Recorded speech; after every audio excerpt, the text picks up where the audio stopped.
a black man has single-handedly caused more than 200 white racists to leave the Ku Klux Klan simply by confronting their prejudice with friendship. Inspirational Daryl Davis, 58, a blues musician and author, has traveled all over the U.S. since the early 1980s, actively seeking out and befriending members of the openly racist organization. The KKK is a white supremacy cult founded in 1865, organizing members to persecute people for the color of their skin or their religious beliefs. But Daryl Davis has been battling the hatred and answering the call he has felt since he was a young man, when he decided to confront the ideology of the KKK head-on, one member at a time. He has since documented his incredible mission in the book, Clandestine Relationships, A Black Man's Odyssey in the Ku Klux Klan, which is set to be re-released with an updated version next year. Daryl, from Chicago, has also found time for a celebrated music career in R&B and blues, playing alongside the likes of Jerry Lee Lewis, Chuck Berry, and former President Bill Clinton, and he counted the legendary Muddy Waters among his friends.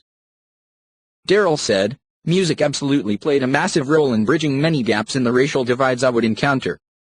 Once when I was performing in a predominantly white venue, a white man approached me on my break and put his arm around me and exclaimed, 'This is the first time I've ever heard a black man play piano like Jerry Lee Lewis.'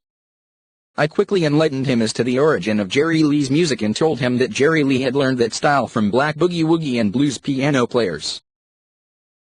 The man did not believe me, despite the fact that I further told him that Jerry Lee was a good friend of mine and he had told me himself where he learned that style. But the gentleman was fascinated with the idea that a black man could play like that. He was curious and wanted to learn more about me.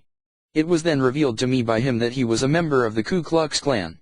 Over time, he and I became good friends. He ended up leaving the KKK. Daryl said he is never unprepared for violence from those he meets, as any member he confronts can potentially be someone who would want to do him harm. In those rare cases, he said one of them ended up in hospital and the other in jail. He said, "There have been some incidents in which I was threatened in a couple of instances where I had to physically fight. Fortunately, I won in both instances." These things happen from time to time, but it is to be expected, because you are dealing with someone who hates you and wants to be violent just because of the color of your skin. Some of them are absolutely repulsed when they see a black person and want to hurt that person. At the core of it, although they won't at first admit it, they express superiority, but truly feel inferiority, and in order to elevate themselves, they have to push someone else down.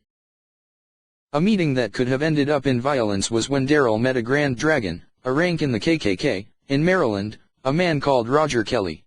Daryl said, "I was very well prepared for the meeting in terms of knowledge of my topic. I have just about every book written on the Klan and I've read them all.